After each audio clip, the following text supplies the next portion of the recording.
ಗಾಡಿ ಬಂದು ಹೋಗುತ್ತೆ.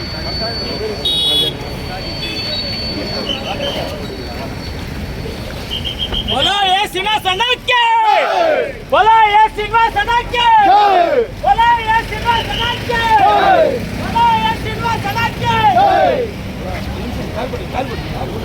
यहाँ बाईपास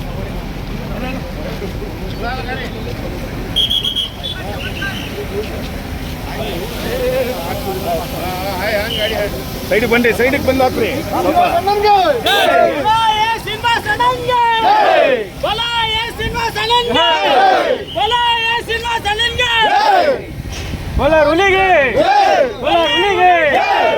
ಬಡವರ ಬಂದ ಸಿಂಹಾಸನಿಗೆ, ಬಡವರ ಬಂದ ಸಿಂಹಾಸನಿಗೆ,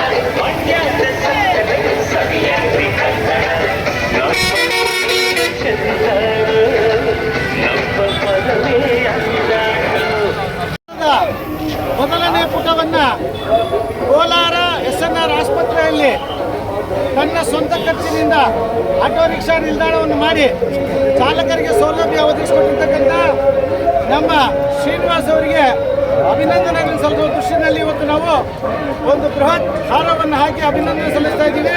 ಸಲ್ಲಿಸೋದಕ್ಕಿಂತ ಮುಂಚೆ ನಾನು ಮಾತಾಡಬೇಕಾಗಿದೆ. ಒಂದು ವೇಳೆ ಕರ್ನಾಟಕ ರಾಜ್ಯದಲ್ಲಿ ಈಗಾಗಲೇ 25 ಲಕ್ಷ ಜನ ಆಟೋ ಚಾಲಕರಿದ್ದಾರೆ. ನಮ್ಮ ಕೋಲಾರ ಜಿಲ್ಲೆಯಲ್ಲೂ ಸಹ ಈಗಾಗಲೇ ಸುಮಾರು 15 ಲಕ್ಷ ಆಟೋ ಚಾಲಕರಿದ್ದಾರೆ. ಕೋಲಾರದಲ್ಲೂ ಸಹ 30,000 ಜನ ಆಟೋ ಚಾಲಕರಿದ್ದಾರೆ. 1983ರಲ್ಲಿ ಮೊದಲನೇ ಬಾರಿಗೆ ಕೋಲಾರ ತ್ರಿಚಕ್ರ ವಾಹನ ಚಾಲಕ ಸಂಘ ಪ್ರಾರಂಭ ಆಗಿ ಅದರ ಮೊದಲನೆಯ ಅಧ್ಯಕ್ಷರಾಗಿ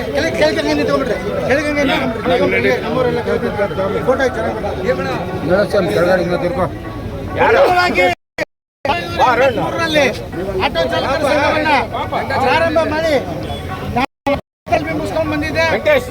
ನಮ್ಮೆಲ್ಲ ಚಾಲಕರ ಅಭಿವೃದ್ಧಿಗೋಸ್ಕರ ಮೊದಲನೇ ಬಾರಿಗೆ ನಮ್ಮ ಕೋಲಾರ ಜಿಲ್ಲಾ ತ್ರಿಚಕ್ರ ವಾಹನ ಚಾಲಕರ ಸಂಘ ಪ್ರಾರಂಭ ಆಗಿ ಇವತ್ತಿಗೆ 40 ವರ್ಷ ಆಗ್ತಾ ಇದೆ.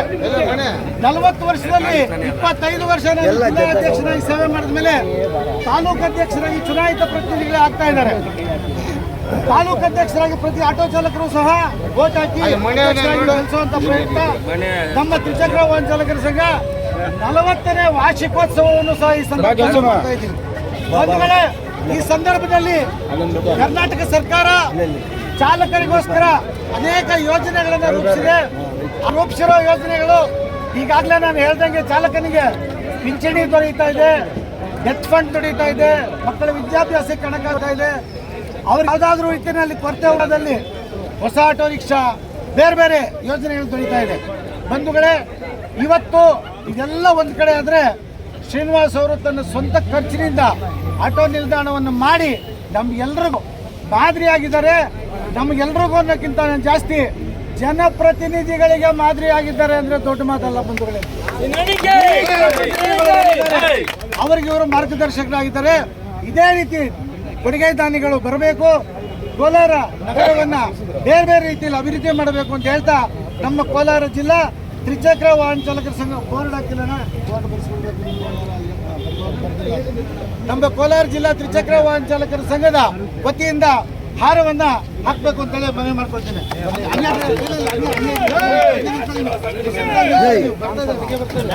ಕಳ್ಸು ಆ ಕಡೆ ಇಲ್ಲ ಬರ್ತದಣ್ಣ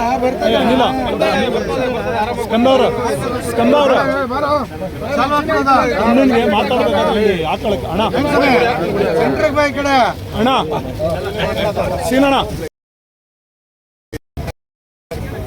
ಅದು ನದಿ ಮಾತು ಸ್ವಲ್ಪ ಈ ಕಡೆ ಗಿಫ್ಟ್ ಓಪನ್ ಮಾಡ್ಕೊಳ ಮದ ಸುರೇಶ್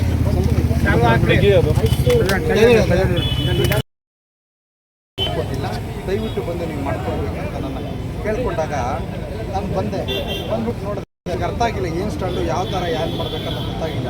ಸೊ ಇವರೇ ಹೇಳಿದ್ರು ಈ ಥರ ಮಾಡಬೇಕು ಈ ಥರ ಮಾಡಬೇಕು ಅಂತ ಹೇಳಿದಾಗ ನಾನು 9 ತೀರ್ಮಾನ ಆಯಿತು ನಾನು ಮಾಡಿಕೊಡ್ತೀನಿ. ಏನು ಮಾತು ಕೊಟ್ಟಿದ್ದೀನಿ ಅವತ್ತಿನ ದಿನ ಮಾತು ಕೊಟ್ಟಿದ್ದೆ. ನಾನು ಏನು ಮಾತು ಕೊಟ್ಟಿದ್ದೆ ಆಟೋ ಸ್ಟ್ಯಾಂಡ್ನ ನಾನು ಮಾಡಿ ನಿಮಗೆ ಹ್ಯಾಂಡ್ ಓವರ್ ಮಾಡ್ತೀನಿ ಅಂತ ಹೇಳಿದ್ದೆ. ಅದು ನಾನು ಮಾಡಿಕೊಟ್ಟಿದ್ದೀನಿ ಇವತ್ತಿನ ದಿನ.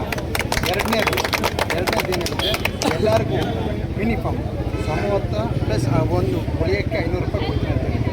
ಅದು ಇವತ್ತಿನ ದಿನ ಸಾಯಂಕಾಲ ಕಾರ್ಯಕ್ರಮದಲ್ಲಿ ಸಮವಸ್ತ್ರ ಬಟ್ಟೆ ಹಾಗೂ ಒಂದು ಯೂನಿಫಾರ್ಮ್ ಹೊಲಿಯೋಕ್ಕೆ 500 ರೂಪಾಯಿ.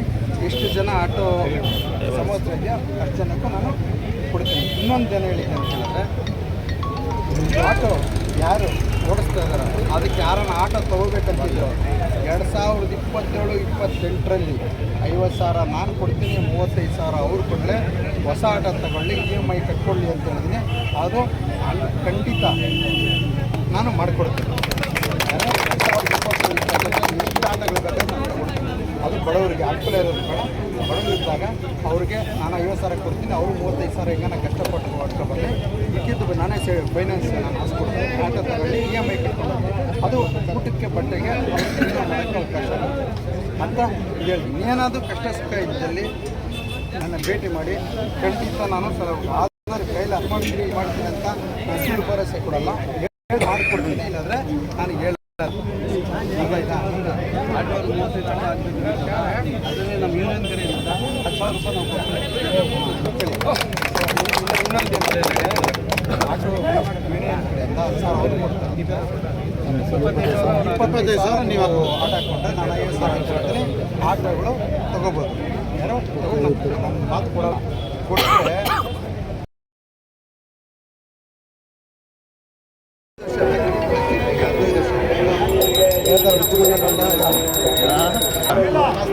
हाँ बोलो जी भाई हाँ ಯಾಕಪ್ಪ ಧರ್ತಿ ತಳ್ಳಾಗ್ತದೆಯಾ ಸಮಯ ಮೇಂಟೈನ್ ಮಾಡ್ತಾರೆ.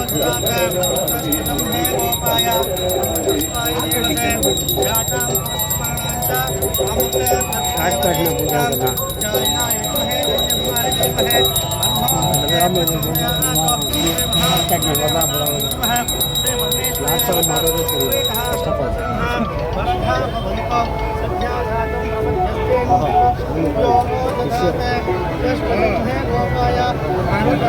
ಸಮಯ नोट जल्दी बागा मत उठाला दी कोने खाता में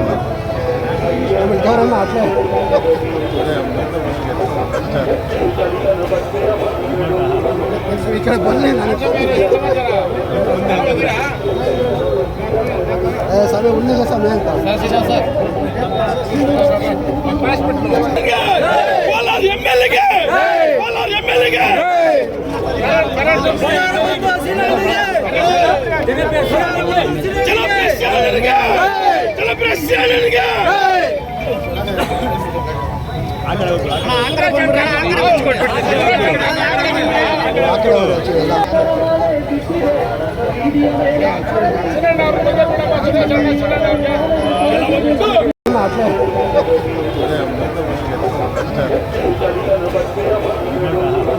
ಈ ಕಡೆ ಬರಲಿ ಸಮಯ ಉಳ್ಳಿಗೆ ಸಮಯ ಅಂತ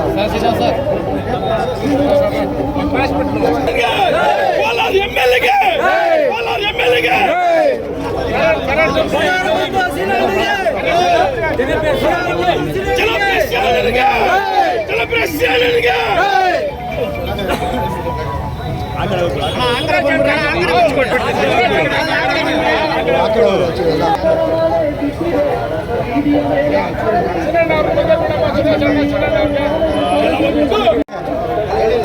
ಬಸ್ ಎಳ್ಕೊಳ್ಳಿ ಮೇಲಕ್ಕೆ.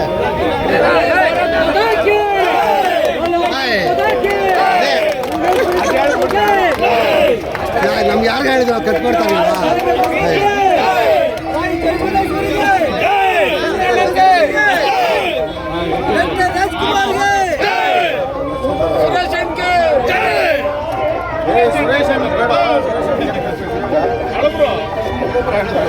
ನಿಲ್ಸ್ಬಿಟ್ಟು ಆಗ್ತದೆ